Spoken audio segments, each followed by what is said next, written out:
Seorang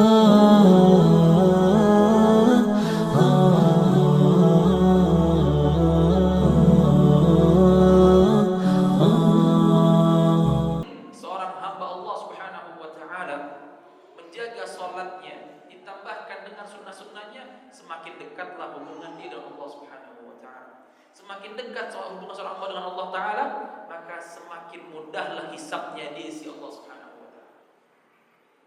Nah, jadi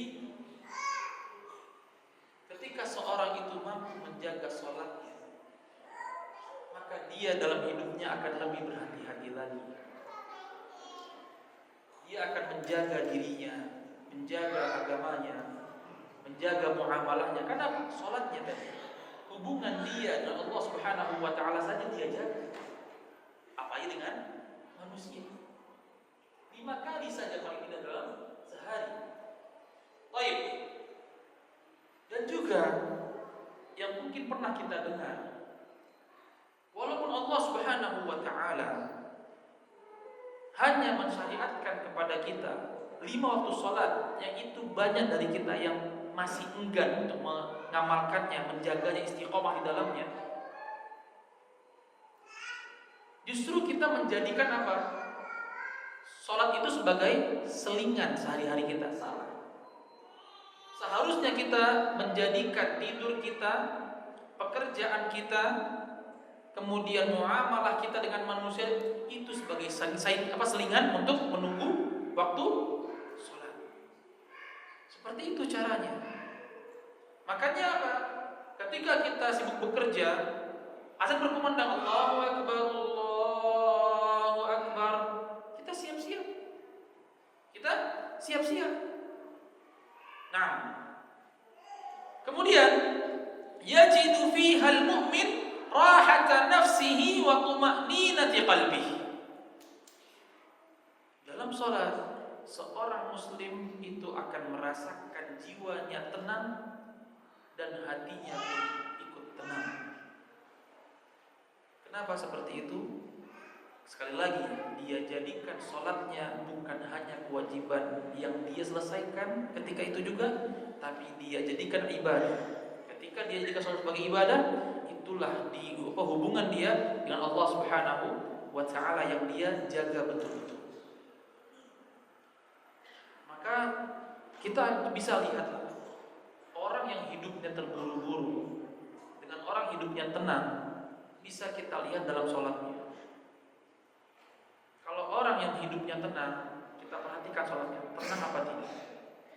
Karena tidak menggeneralisir semua ya, tapi kebanyakan orang yang tenang dalam hidupnya, dalam pola pikirnya, dalam pekerjaannya, tenang dia dalam sholatnya. Tapi orang yang terbiasa terburu-buru, maka sholatnya pun juga terburu-buru. Kemudian, falau shallal muslim 50 salatan, sekiranya seorang muslim itu diwajibkan oleh Allah Subhanahu wa taala 50 waktu salat, wa kullu salatin tastau'ibu rubu' sa'ah. Ketika satu salat paling tidak dia menghabiskan sekitar 15 atau rubu' sa'ah, seperempat jam. Fasayumdi fi sholati 12 sa'atan wa nisfa.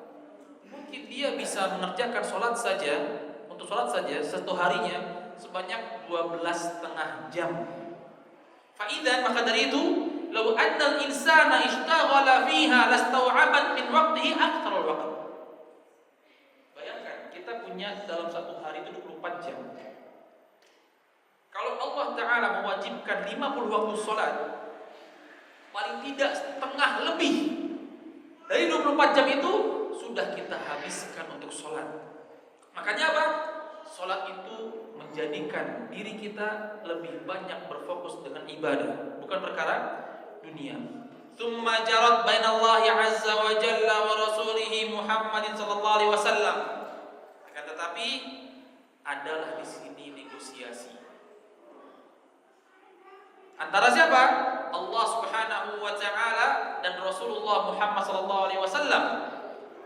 Hatta khaffafa Allah 'an 'ibadihi bi lutfihi wa rahmatihi wa fadlihi faja'alaha khamsan fil fi'l wa khamsina fil mizan. Yang dimana Allah Subhanahu wa ta'ala dengan kelembutannya, dengan kedermawanannya, dengan kasih sayangnya kepada hamba-hambanya, Allah turunkan kuantitas sholat tadi yang awalnya 50 waktu menjadi 5 waktu sholat saja. Tapi apa? Tapi 5 waktu sholat ini hanya 5 waktu saja, pahalanya seperti 50 waktu sholat. Bayangkan, kuantitasnya hanya 5 waktu sholat saja Allah Ta'ala syariatkan kepada kita, tapi kualitasnya 50 waktu sholat. Wa hadhil khams masalihul khams wa thawabul khamsin wa hadha min ni'matillahi ta'ala. Bayangkan, 5 waktu sholat saja pahalanya senilai kita mengerjakan sholat 50 waktu sehari semalam. Artinya ketika kita sholat subuh 2 rakaat saja, paling tidak 10 menit atau sampai seperempat jam, satu waktu sholat yang kita kerjakan itu pahalanya sama seperti mengerjakan 10 waktu sholat. Pun juga dengan zuhur, asar, maghrib, isya. Bayangkan.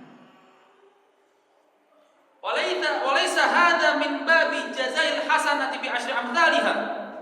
Li'anna al-amal as-salih kulluha al-hasanah fihi bi asyri amthaliha, falau kana min babil hasanati bi asyri amthaliha lamma kana hadha aw lamma kana bainaha wa bainal ibadat ukhra farqun.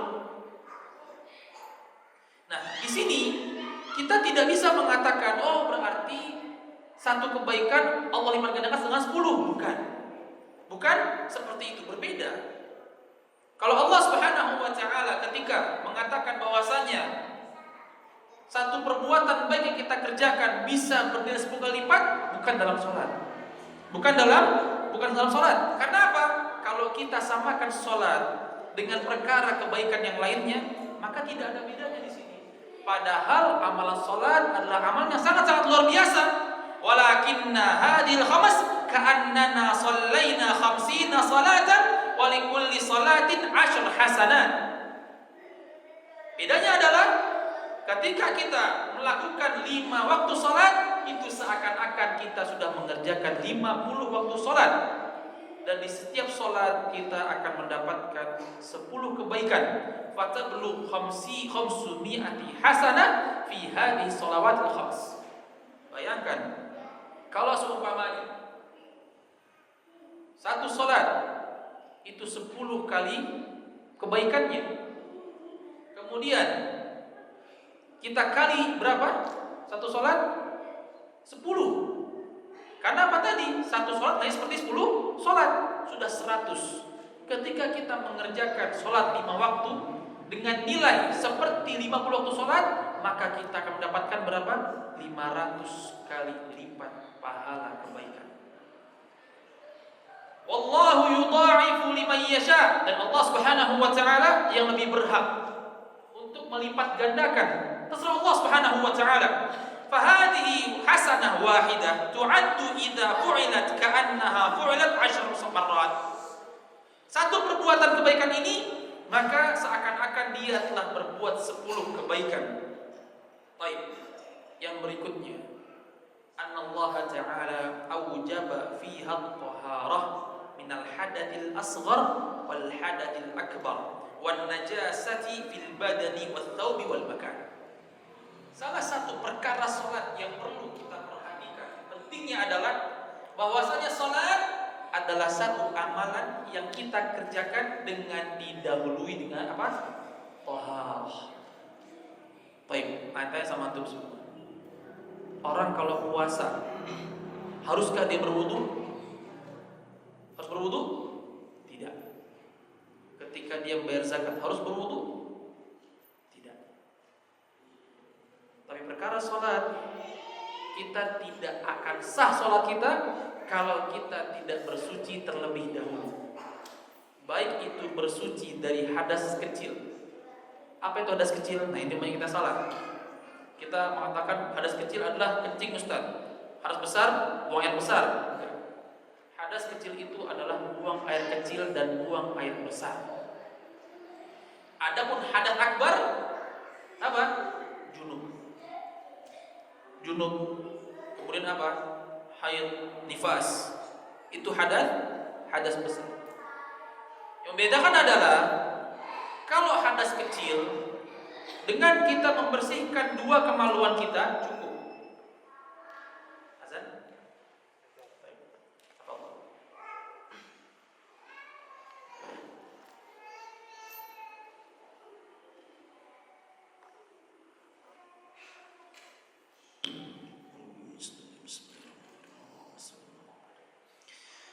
Allahu Akbar, Allahu Akbar, Allahu Akbar, Allahu Akbar. Asyhadu an la ilaha illallah. Asyhadu an la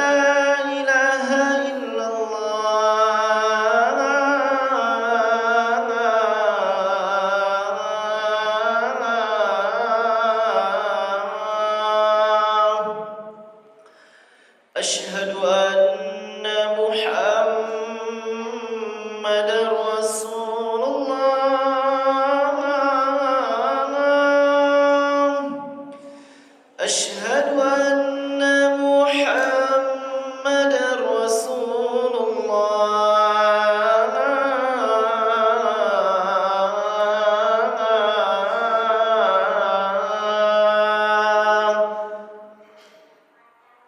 حي على الصلاة.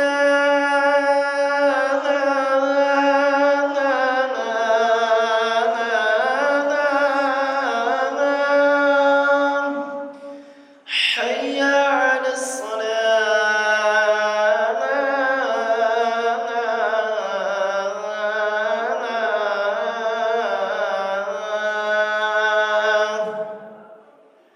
حي على الفلاح.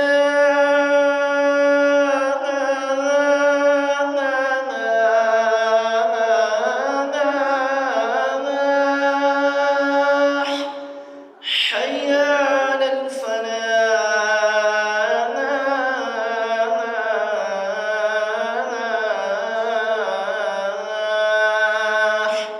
الله أكبر، الله أكبر. لا إله إلا الله.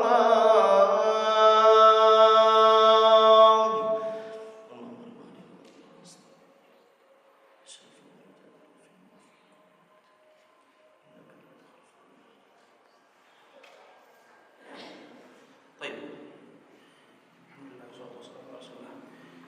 Salat adalah ibadah yang sebelum kita mengamalkannya harus didahului dengan taharah atau bersuci. Berbeda dengan amalan-amalan yang lainnya. Maka betul-betul ketika kita sedang sholat itu dalam keadaan bersih dan suci. Bukan itu saja, badan kita harus bersih, pakaian yang kita pakai juga harus bersih dan suci, tempat yang kita jadikan sebagai tempat sujud kita, tempat sholat kita juga harus dijadikan atau dalam keadaan bersih dan suci. Baik. Kenapa? Liyakunal musalli ala akmali halin fi taharati zahirihi wa batinihi. Karena apa? Karena ketika seorang sholat itu betul-betul dia dalam kondisi dan keadaan yang sempurna, secara zahirnya dan juga secara batinnya. Makanya dalam berwudu pun itu kita tidak bisa main-main. Kenapa nak katakan seperti itu? Karena ketika seorang itu asal dalam wudunya, ada bagian yang tidak terkena air wudhu, jangankan sholatnya tidak sah, wudhunya saja tidak sah. Kalau wudhunya tidak sah, dia tidak sah juga sholatnya. Tidak sah juga.